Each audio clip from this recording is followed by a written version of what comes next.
Good morning, ladies and gentlemen, and welcome to the Knife River Corporation Second Quarter Results Conference Call. At this time, all lines are in a listen-only mode. Following the presentation, we will conduct a question-and-answer session. If at any time during this call you require immediate assistance, please press star zero for the operator. Also note that this call is being recorded on Tuesday, August 5th, 2025. And I would like to turn the conference over to Nathan Ring, CFO. Please go ahead. Thank you, and welcome to everyone joining us for the Knife River Corporation Second Quarter Results Conference Call. My name is Nathan Ring, Chief Financial Officer of Knife River, and I'm joined by our President and Chief Executive Officer, Brian Gray. Today's discussion will contain forward-looking statements about future operational and financial expectations. Actual results may differ materially from those projected in today's forward-looking statements. For further detail, please refer to today's earnings release and the risk factors disclosed in our most recent filings with the SEC, which are available on our website and the SEC website.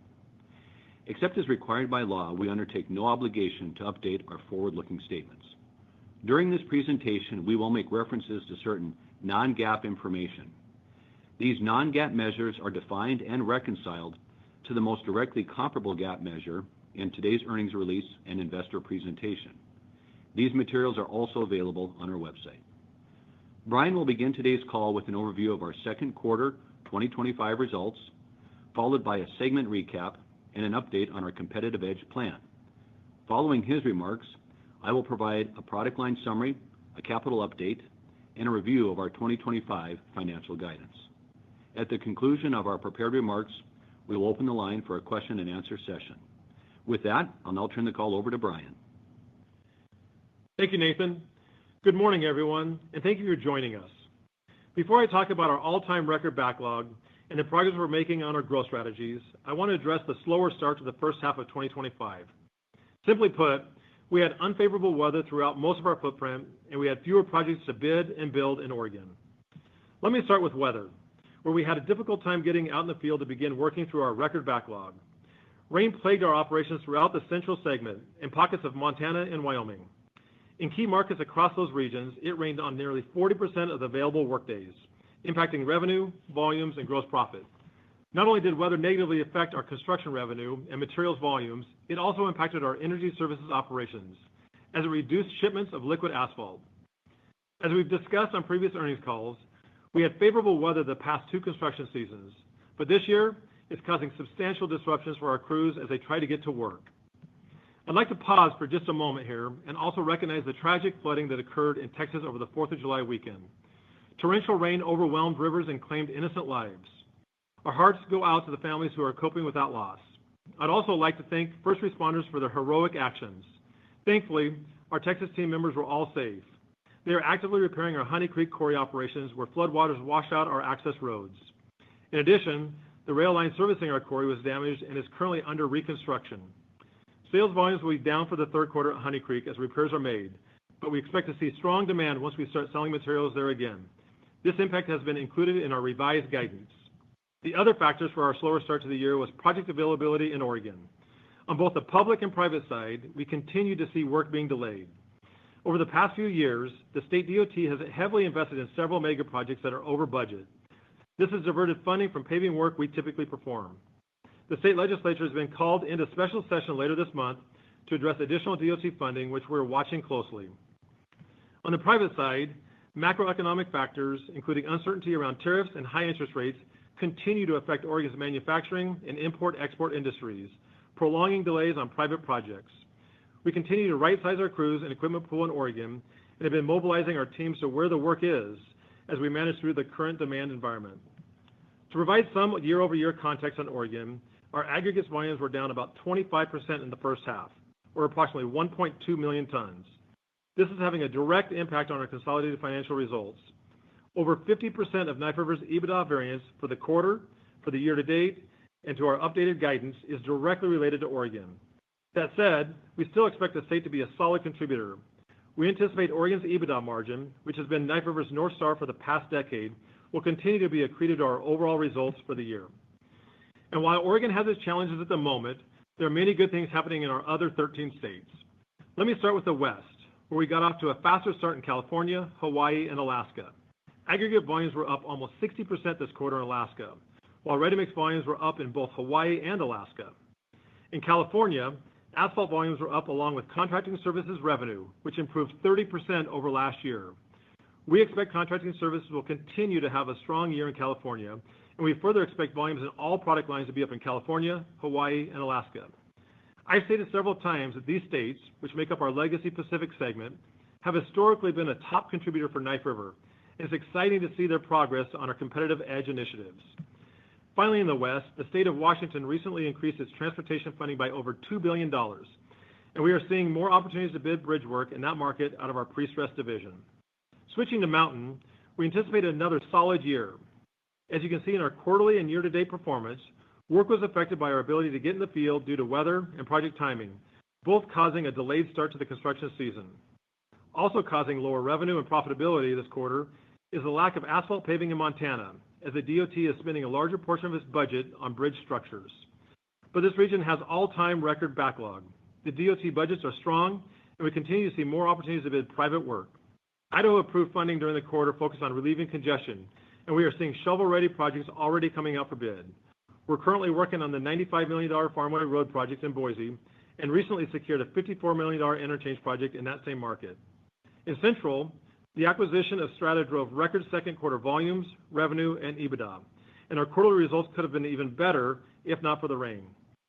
The integration of Strata is going well, and the guidance we provided earlier this year related to Strata remains on track. In North Dakota, the state passed a spending bill in the second quarter that allocates $800 million a year over the next 2 years for road construction projects. This work is right in our wheelhouse. Meanwhile, we are also seeing exceptional infrastructure investment in Texas.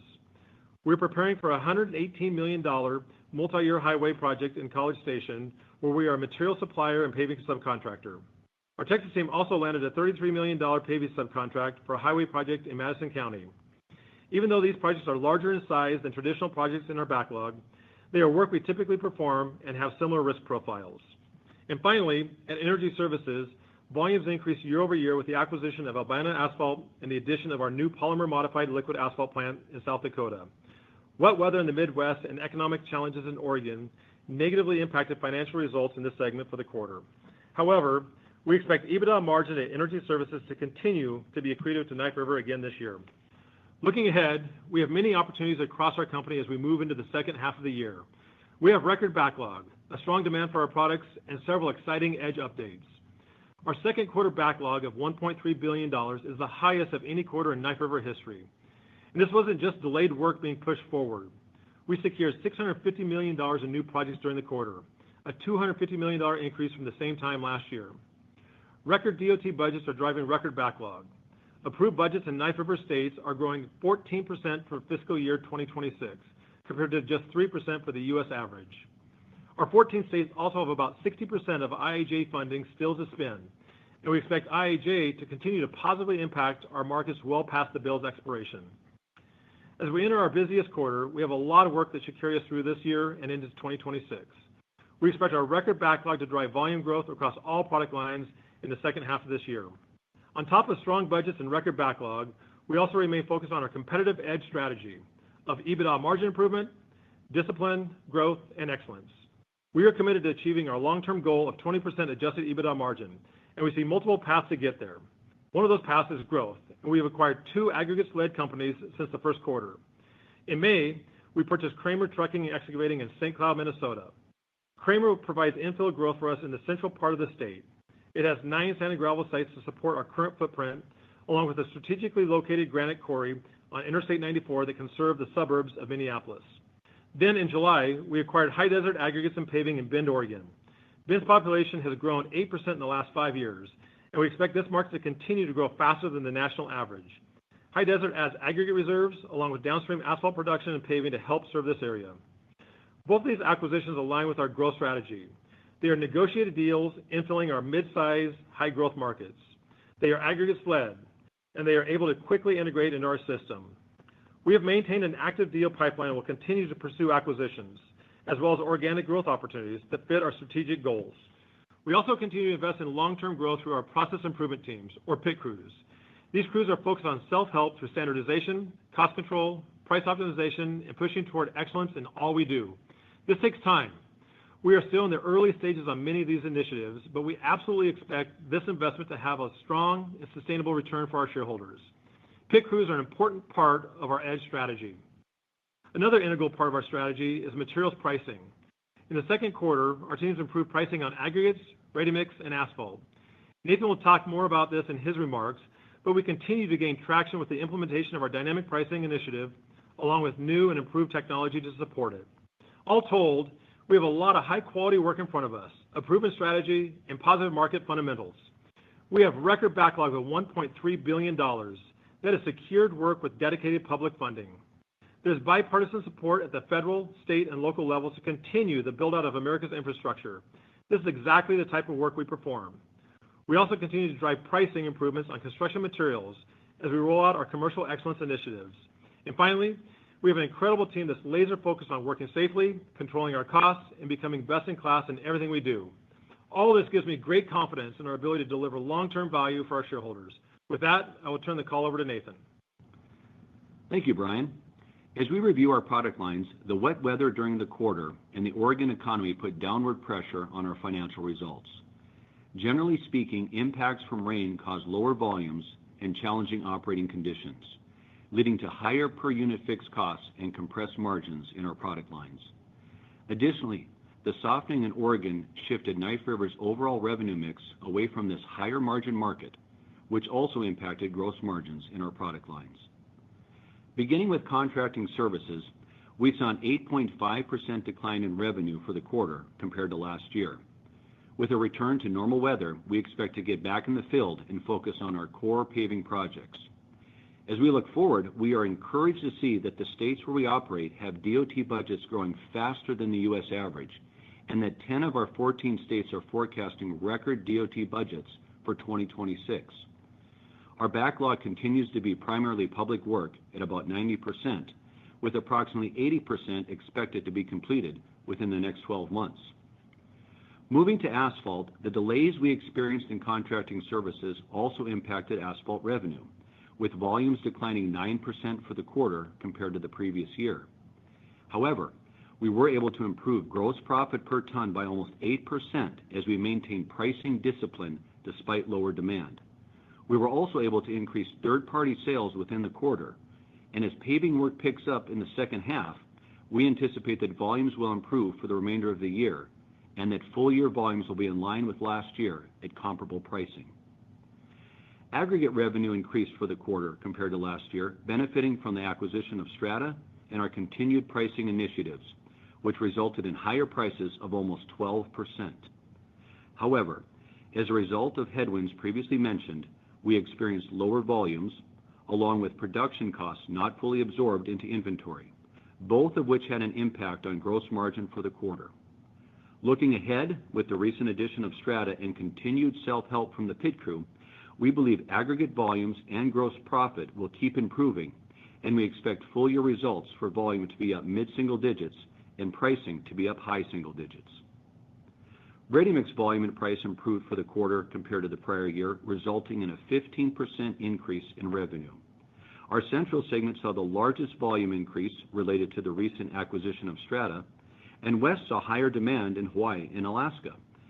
We also continue to benefit from dynamic pricing in this product line with an 8% price increase over last year.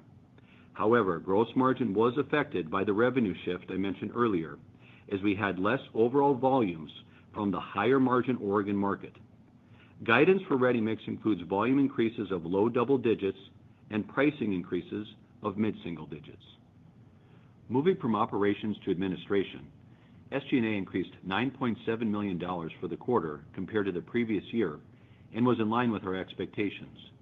The quarterly variance was primarily due to additional overhead costs of $10.6 million that came with the acquisitions we have made during the last 12 months. As anticipated, we also had higher business development costs of $1.9 million, which was offset by higher gains on asset sales.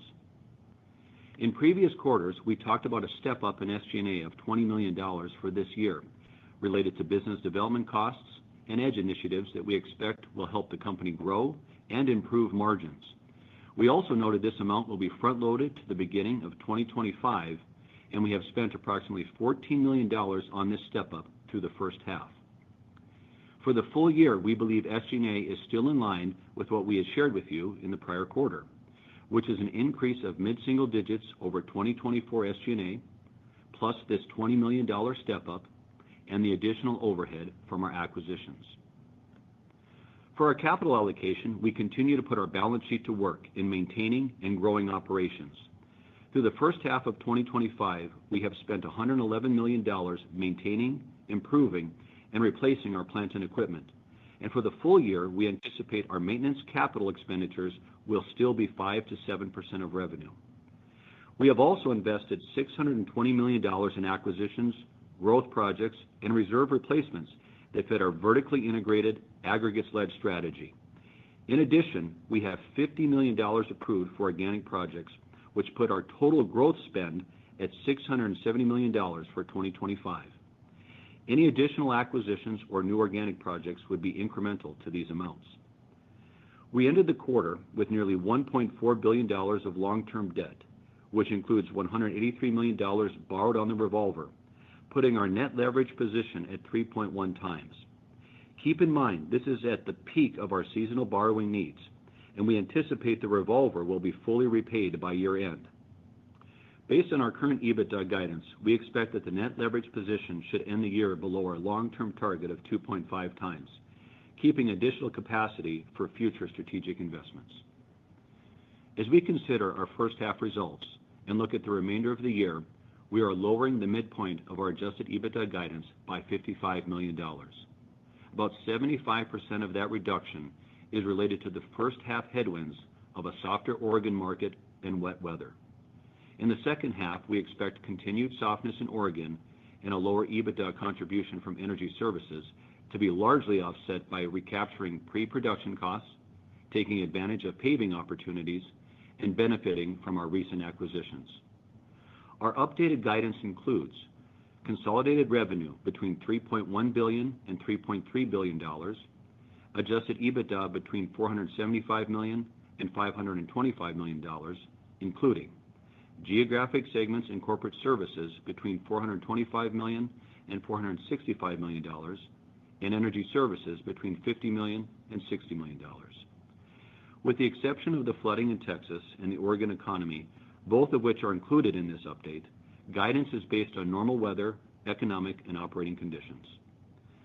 The fundamentals of our business are strong, with roads in need of repair and funding to support our work at all-time highs, creating robust and ongoing demand for our services and materials.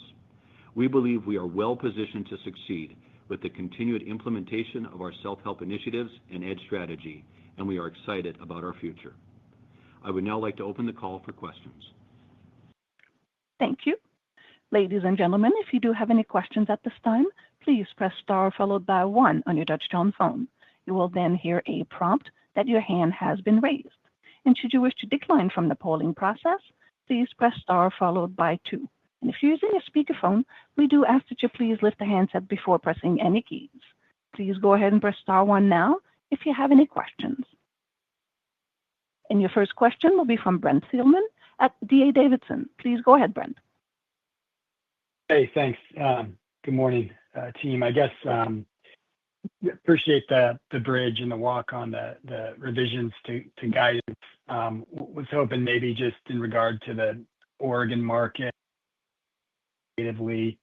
what you're sort of expecting here into the second half of the year. What are the green shoots that could happen in that market, Brian? And then just wanted to confirm that strata this year. Yeah, good morning, Brent. Yes, I'll answer that first one. This integration of strata is going as planned. It's going actually very good.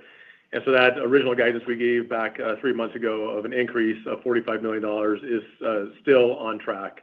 As far as Oregon, yeah, I mean, a couple of things have changed since the last time we talked, Brent. As you know, the Oregon legislature was trying to pass a comprehensive transportation funding bill. We were hopeful for that, and unfortunately, after a year of work on that, they closed the legislature without passing a long-term comprehensive funding bill. And so since then, the governor has called the legislature back into special session at the end of this month. Frankly, I don't think that is going to have any kind of positive impact on us as far as paving work that we do in the state of Oregon this year. It's just frankly going to be too late. I think it really is to avoid layoffs of DOT workers, and so they can continue to work through the winter and plowing the snow. And so I think, we are hopeful. The state of Oregon, their roads and bridges are in very poor shape. They have got to do something, just like every state has gone through, trying to find funding through gas taxes and other registration fees, and very hopeful that they will accomplish that, more comprehensively, possibly at the special session, but most likely next year. The roads need fixed in Oregon, and so this is something they cannot kick the can down the road very long, or it's just going to result in even higher costs. So that's on the DOT side of it, Brent. Also, since we last talked, we had a number of projects that were on pause. We were told that those projects would start sometime in June or July. And as we are here this morning, in August, only one of that list of projects has started again. And so most of those projects are still on pause. Only one has been canceled, one has started, the rest of them are still on hold.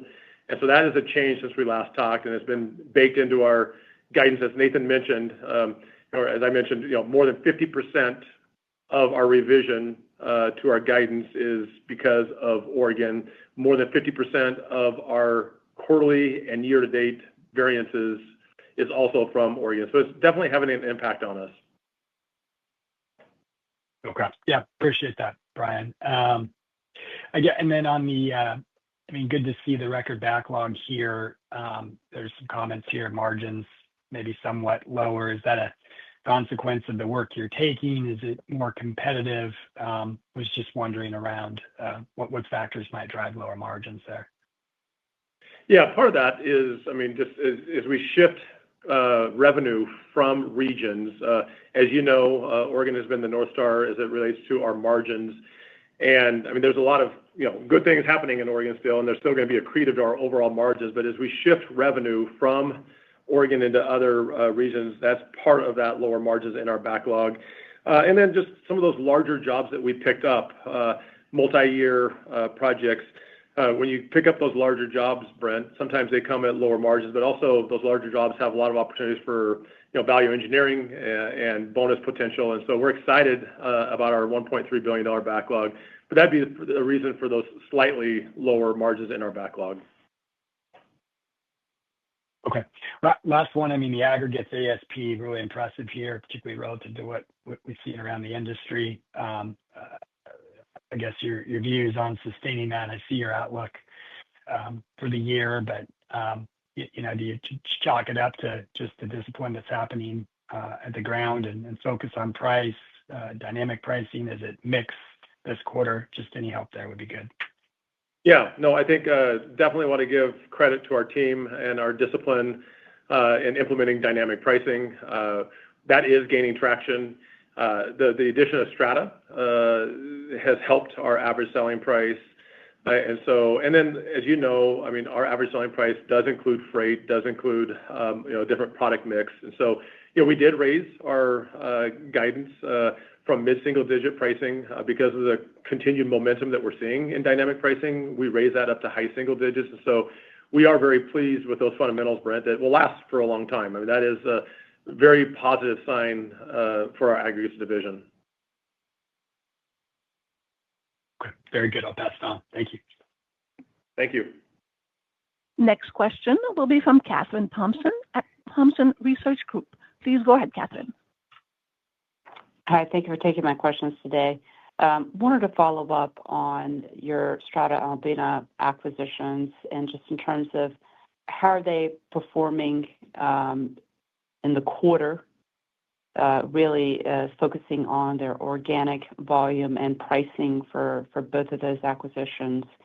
And you've given some color in terms of how they'll contribute going forward, but maybe pulling the string a little bit more in terms of clarification and quantifying the impact going forward for both.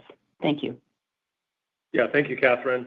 No, we're very excited and pleased with the progress we're making on both of those acquisitions. The integration is going well.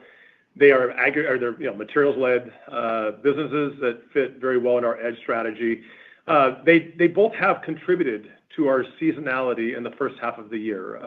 As you know, Strata is located in the northern part of our footprint, and so that has added to our seasonality both in the first quarter, which we only had them for a couple of weeks in the first quarter, but certainly adds to our seasonality in the second quarter, as does Albina Asphalt. I mean, they're selling liquid asphalt for asphalt paving projects in the Pacific Northwest, and so they have added to our seasonality. We don't provide specific guidance and financial results for individual business units, but I think it is helpful to provide some color and just directionally the impact that those two companies are having on us. And so the revenue from these two operations, Strata and Albina, for the second quarter accounted for about 8% of our total revenue for the quarter. Keeping in mind, they are more seasonal again, so they're going to ramp up even more in the third and fourth quarters. I think putting that another way, Catherine, if you just look at our consolidated revenue for Knife River, it would have been down 5% for the quarter without the impact of Albina and Strata's revenue. And so again, Strata and Albina accounted for about 8% of our revenue for the quarter, and without those sales, our organic revenue would have been down about 5%. I'll just end by adding just a tiny bit more maybe color and detail around the volumes of Strata. As you know, they're aggregates led and they have a large ready mix presence. And so just the impact of those two business units, both of them are about 10% of our annual sales. If you look at our annualized sales last year, Strata for aggregates volumes and for ready mix volumes would be about 10% of Knife River's consolidated annualized volumes. So that gives you a little bit of flavor on the impact that those volumes that have been added back in March are having on our overall consolidated financial statements. Did that answer your question, Catherine?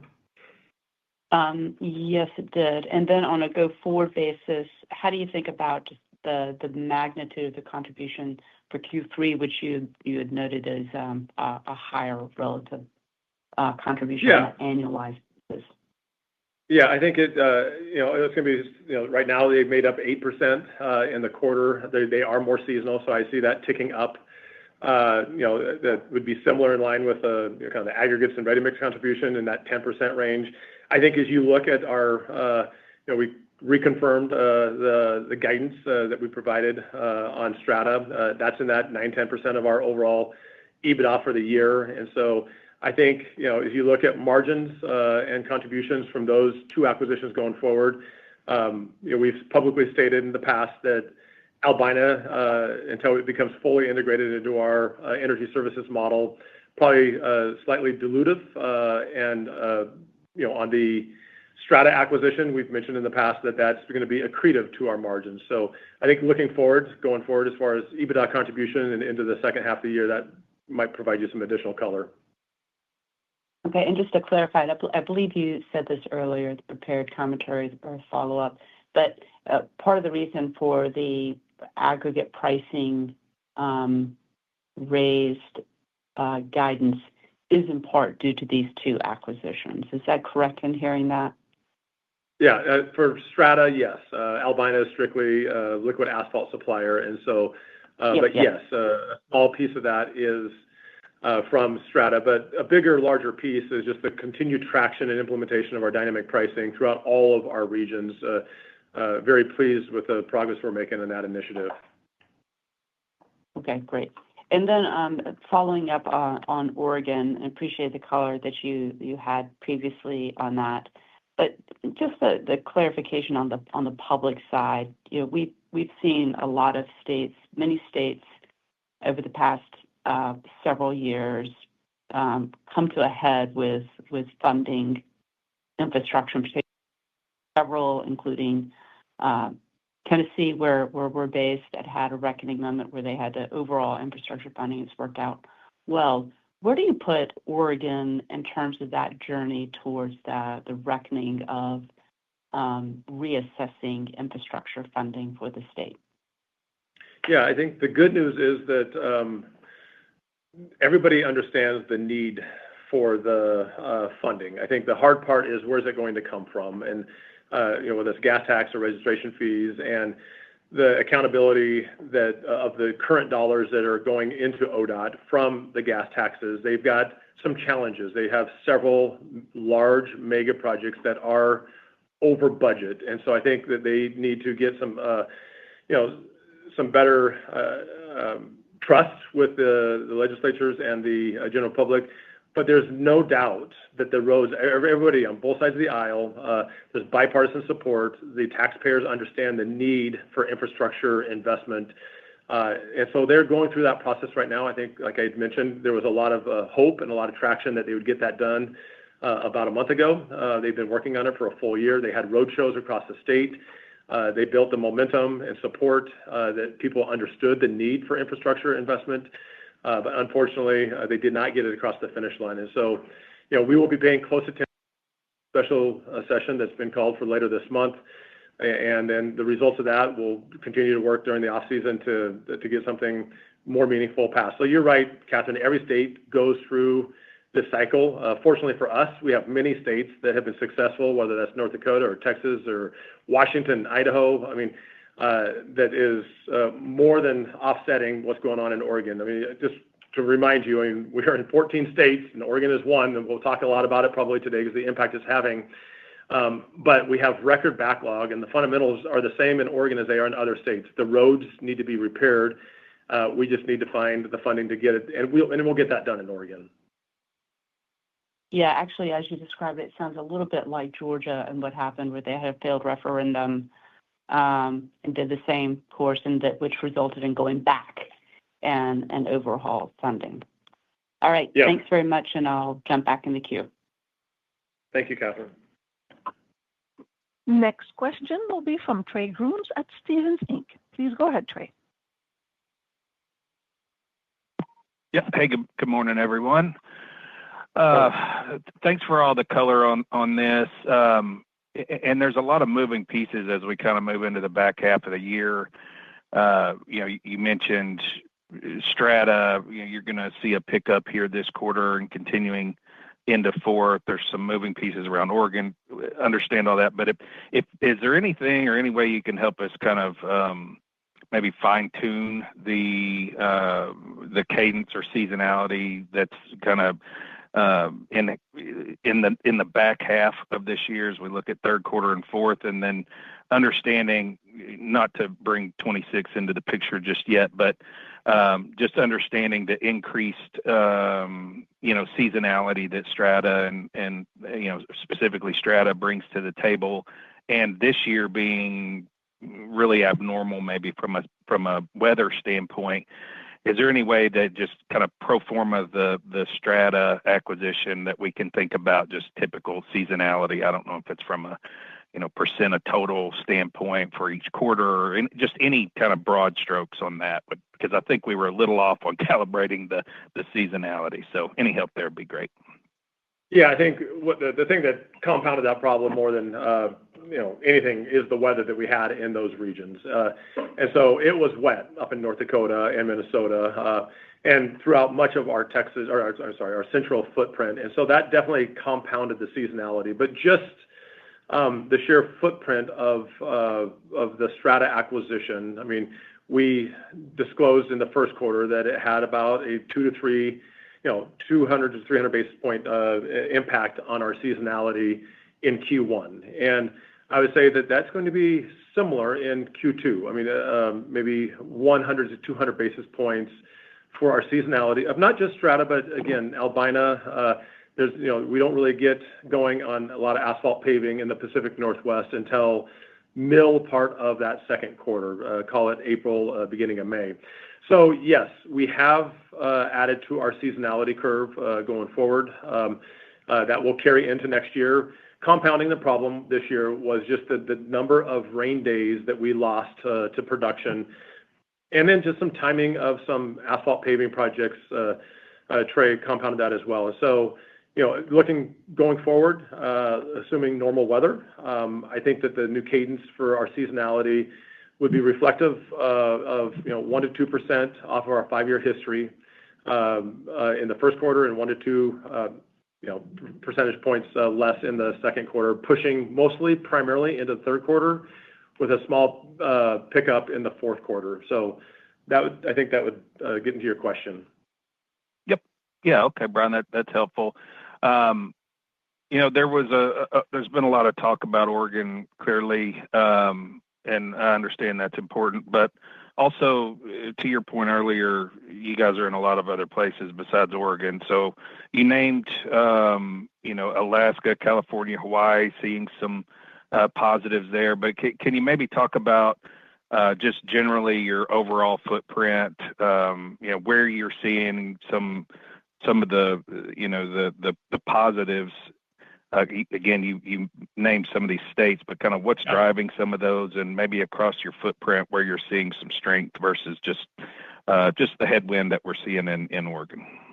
No, I appreciate that. And we have, as you know, over 90% of our backlog is public funding. And so we continue to see record DOT funding in almost all of those states. In fact, if you look at the budgets, and you mentioned 2026, the states that we're in, with the exception of Oregon, DOT funding is up 14% in 2026 as far as their budgets, and that compares to the rest of the United States at 3%. And so we do continue to see a lot of strong funding, strong demand in the public environment, and that's a large piece of our backlog, over 90%. And as you know, the nice thing about that is those are dedicated dollars in a lockbox.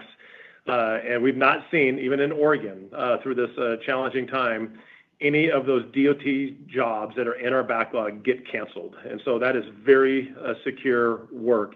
But as you mentioned, there's a lot of other things in our material sales. About half of our aggregate sales go to third parties, to private work, and the majority of our ready-mix goes out. And we are up in California, Hawaii, and Alaska in those product lines. For the most part, we are seeing a lot of opportunities. We continue to see activity up in Alaska around the gold mines. There's a large airport project up there. Tourism in both those states, in Hawaii and Alaska, are rebounding. We've got a lot of multi-housing commercial work going on in Hawaii. The big job in Hawaii, and unfortunately for and continues to be slightly delayed, is the large dry dock at Pearl Harbor. We have mobilized a ready-mix plant on site, but we have not seen any production out of that, and that's pushing out to late third quarter or early fourth quarter. So the legacy Pacific region, California, Hawaii, and Alaska, are doing well. Idaho has record backlog, and Idaho continues to find funding for public works and continues to let large jobs. There's good private work. The semiconductor business is moving into Boise, the data centers in Wyoming, the wind projects in Wyoming. Lots of opportunities. Frankly, that mountain region is one of our fastest growing regions. Central continues the integration of Strata into Knife River's footprint. The funding at the DOT levels in almost all of those states has been positive. And in Texas, it just continues to see some large projects that have high pull-through of our materials business. And then the private development has just been strong and throughout that central region. So as far as the end markets, there are a lot of things going on in all of our different markets. Perfect. That's super helpful, Brian. And just if I could touch on one last thing, and not sure if you mentioned it, but 2 bolt-on acquisitions, if you could maybe touch on those and kind of what they mean to the strategy and how they fit, and then maybe your appetite for M&A, just where we are with the Strata integration and just where we are in kind of the cycle. Thank you. Yeah, we've been very focused on the Strata integration, and our COO and I talk about the schedule that we are on as far as integrating Strata. And we put together a very detailed schedule of synergies that we expected to get out of that. Our large River, a 30, 60, 90-day, and 180-day schedule of those synergies. I'll just tell you that I've been very pleased at where we're at and the progress and the traction that we get. And we have it, and we've done over 90 acquisitions, so we have a proven playbook. The two smaller acquisitions I mentioned, KTE, which is in St. Cloud, Minnesota area, also has a quarry on I-94 that would service the suburbs of Minneapolis. And then the High Desert paving operations in Central Oregon has both of them are aggregate. High Desert has some asphalt plants and some paving that goes along with it. But those projects or those deals, again, are in our wheelhouse. They are deals that they are reflective of every deal that we've done since we've spun. Negotiated deals in a single-digit multiple that are in mid-size, high-growth markets. They infill our existing footprint. They're materials-led, and that we can quickly integrate and capture those synergies. So very excited about those two opportunities, and our pipeline continues to be full. Our business development team is out continually looking at deals that fit that strategy of ours, and we're going to continue to grow. Very excited about the progress that we've made and look forward to future announcements. All right. Thanks, Brian. It's all great color. Good luck. Thank you. Thank you. Ladies and gentlemen, to accommodate questions from as many callers as possible, we ask that you please limit yourself to one question and one follow-up. Thank you. And your next question will be from Ian Zaffino at Oppenheimer. Please go ahead, Ian.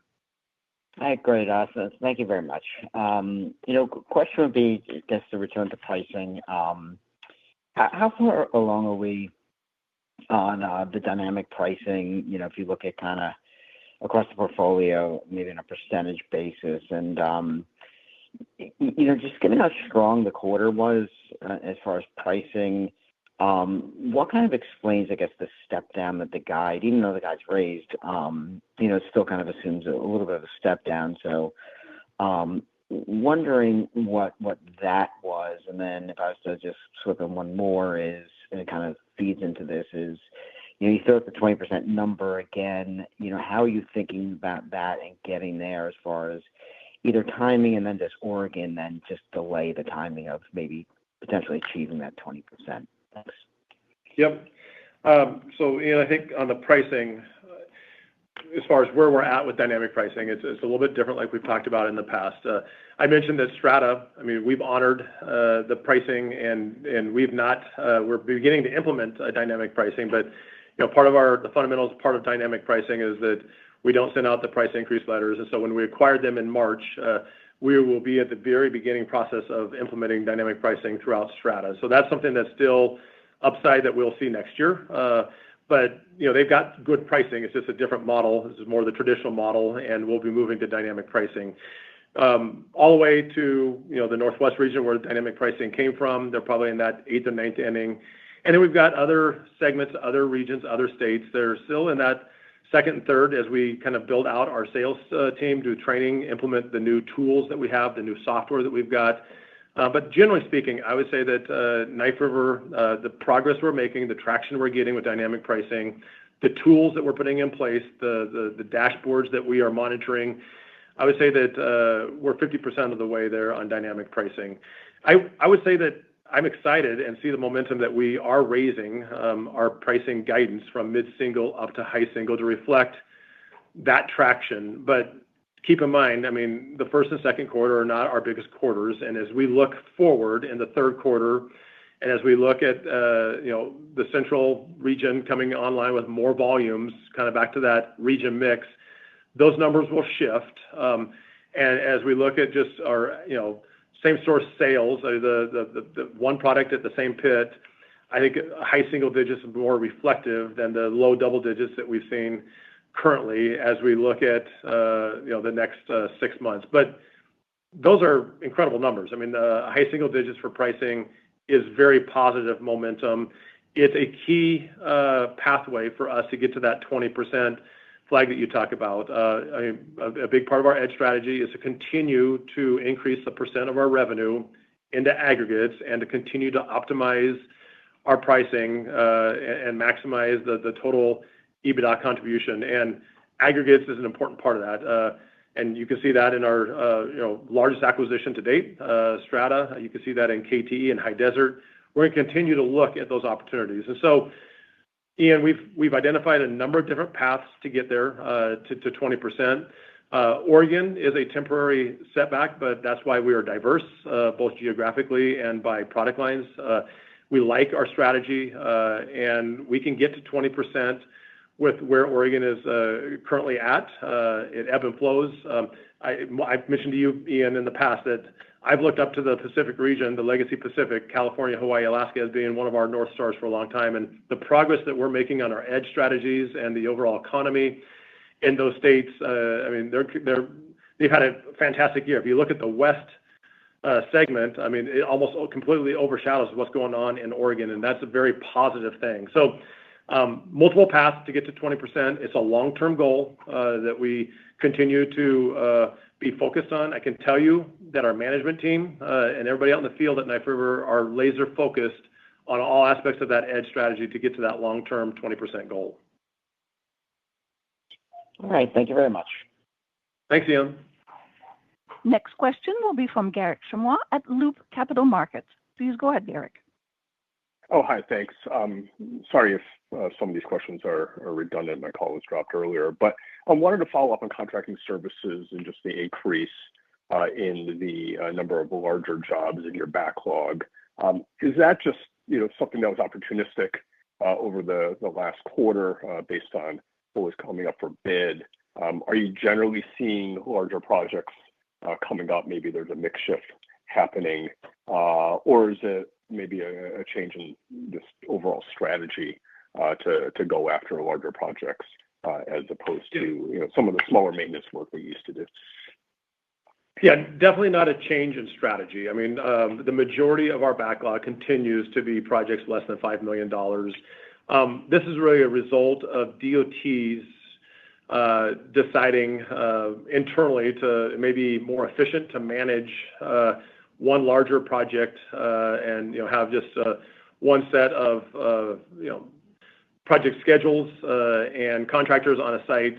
And so we are, part of that is maybe trying to get a lot of this IIJ money that still there's almost 50% that needs to be spent through the system in these larger projects. And so we are subcontractors on the largest projects that we've taken on, the big job that we have in Texas. It's work that we do. It's asphalt paving and supplying materials. Our risk profile on these projects, this is something that we've seen coming for a while, Garik. In fact, we've been talking about it probably for the last 2 or 3 quarters that we see larger projects being led by DOTs, and we will take a look at those. We bid some of those as prime contractors, but it's not different type of work. It's not different risk profiles. It really is the work that we do. The nice thing about it is a multi-year project like this, these large projects, we have the ability to have price protections and pre-purchase and lock in on our pricing and have escalations built into them.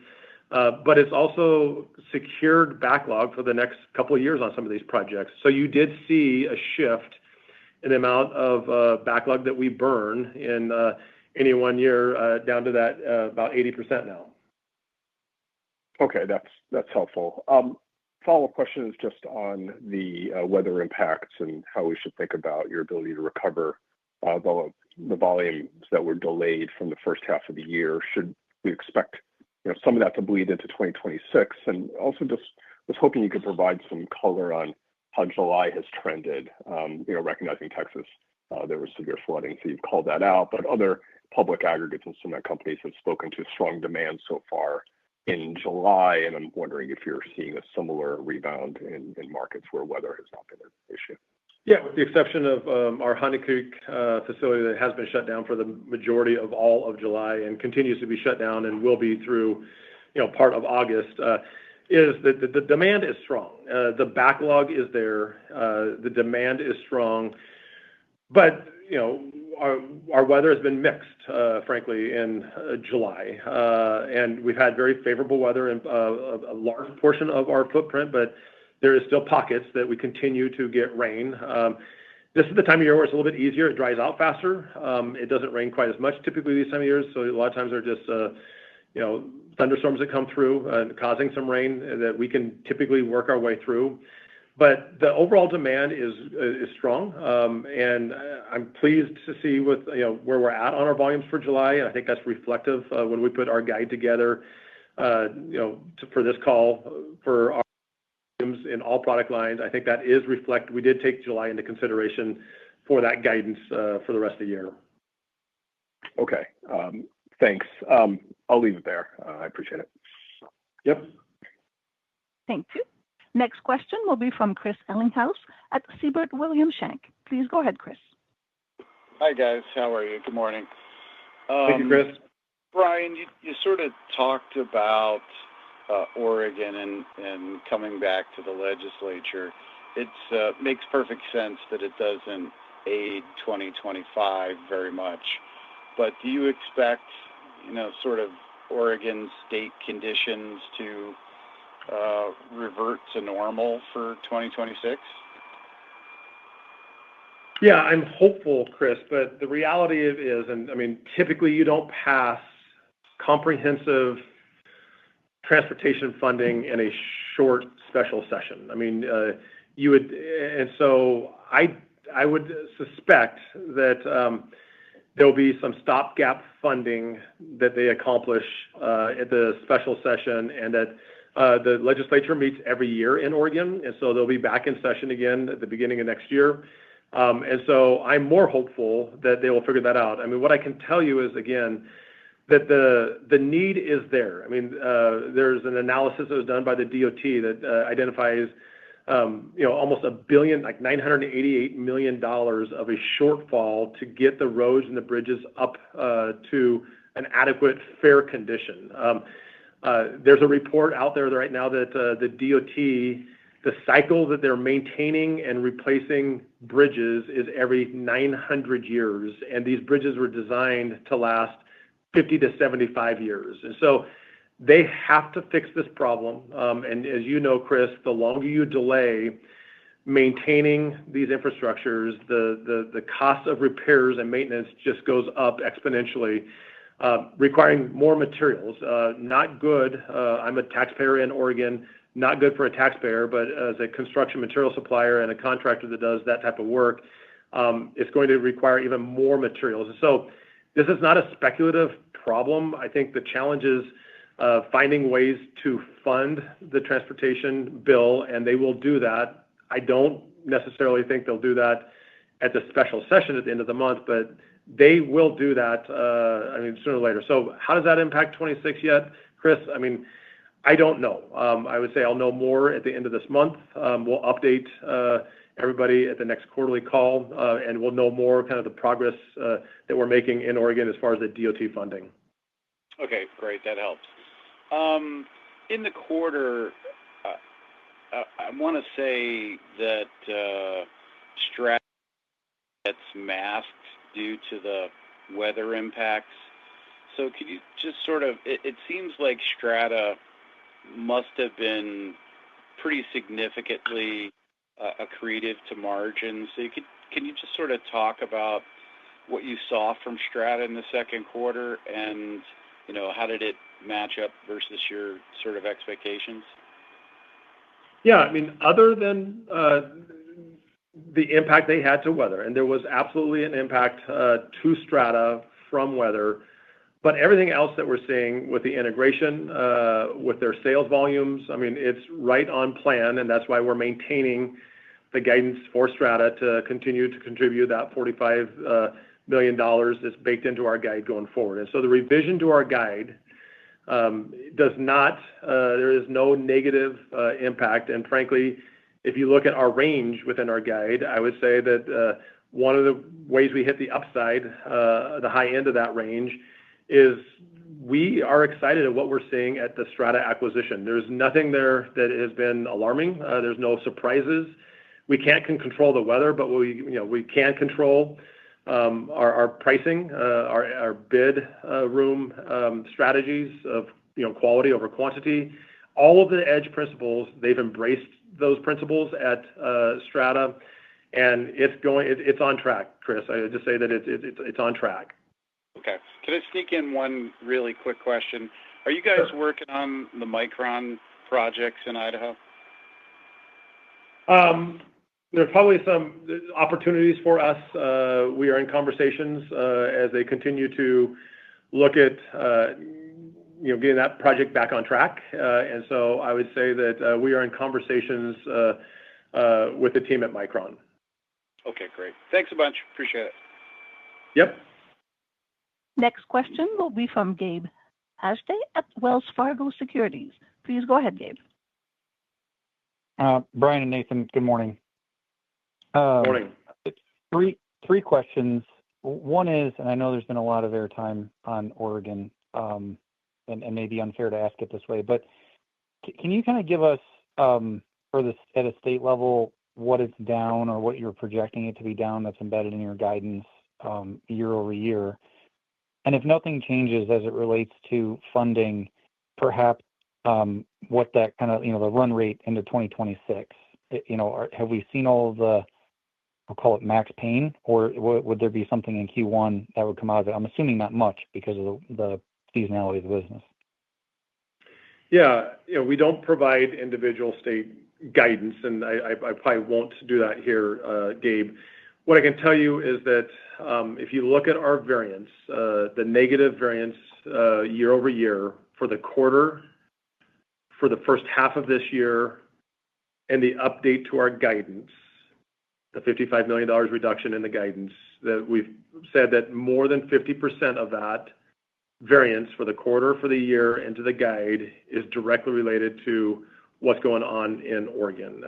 I think there's too many unknowns at this point in time to start speculating what's going to go on in 2026. I can tell you that the list of projects that we have that are on hold, the majority of those, all but one, are still on hold. They've not been canceled. And so I think, we'll know more in 3 months, and certainly we'll update everybody as far as the progress, on where we're at in Oregon. But I think that's the best way of looking at the impact to Oregon. And keep in mind, they have industry, they have the highest margins within all of Knife River. There's a lot of very good things that are going on. They are very well equipped in Oregon to deal with the headwinds there. I can tell you that management team is right-sizing their crews, their equipment. We're mobilizing both crews and equipment to other parts of the company to try to keep people busy. We are managing our way through this temporary short-term headwind that we have in Oregon. Well, I would expect nothing less. You guys are dynamic folks. Thank you. Interesting commentary on the backlogs. You mentioned, I think, putting $650 million into the backlog. I'm assuming that was during the second quarter. It was up $250 million. So again, I'm just mathematically, that would assume you put $400 million into your backlog in second quarter of 24. So maybe confirming in nature of a question. Was Strata in that already, given timing of when you closed it? Would it have a material impact on backlog?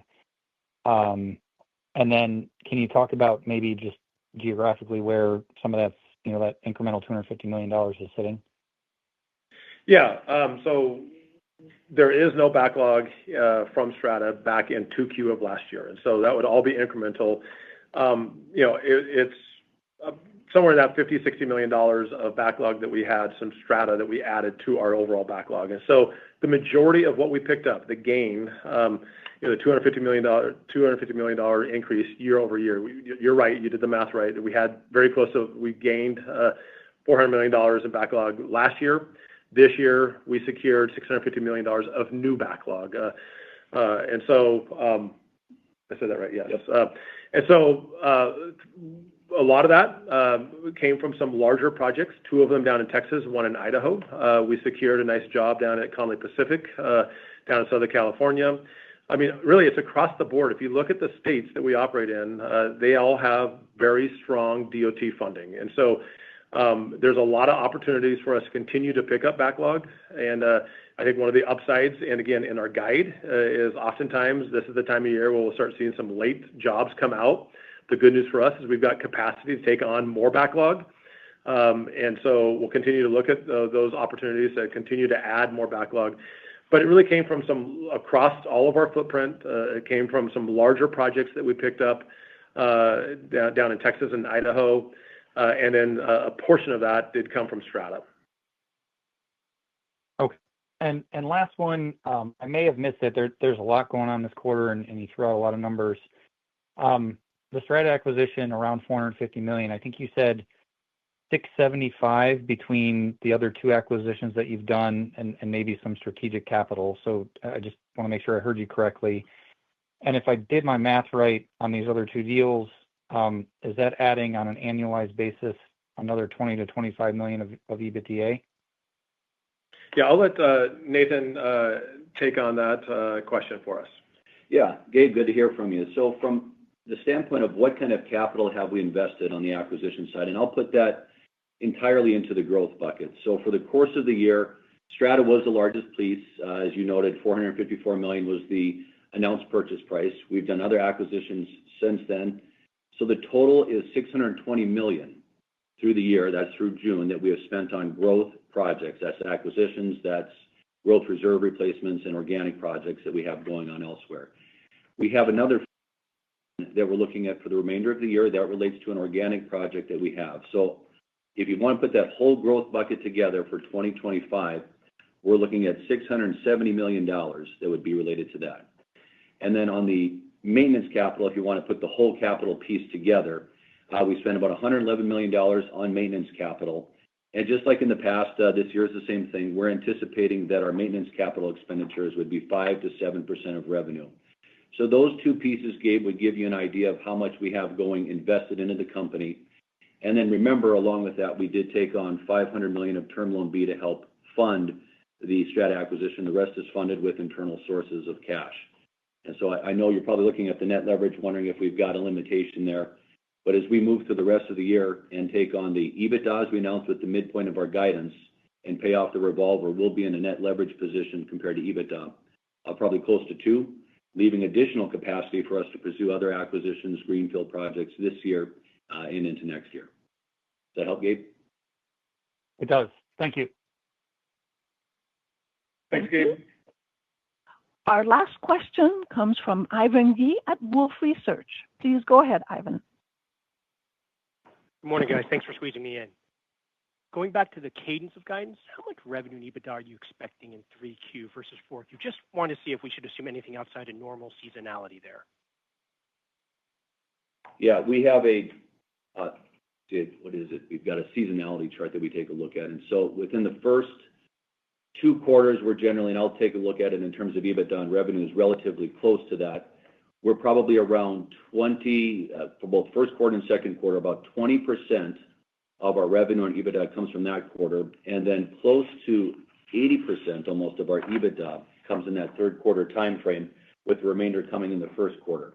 And so on a revenue basis, that third quarter is close to 40% of our revenue. And then on an EBITDA basis, about 56% of our EBITDA comes in that third quarter. Does that help? I'll kind of go through again. So in other words, yeah, for the remainder of the year, we're probably looking at close to 60%. I'll say it this way. For the rest of the year, we're looking at about 60% of our revenue coming in the third and fourth quarter. That's our historical, curve line. And then for EBITDA, it's probably closer to, 70% of that.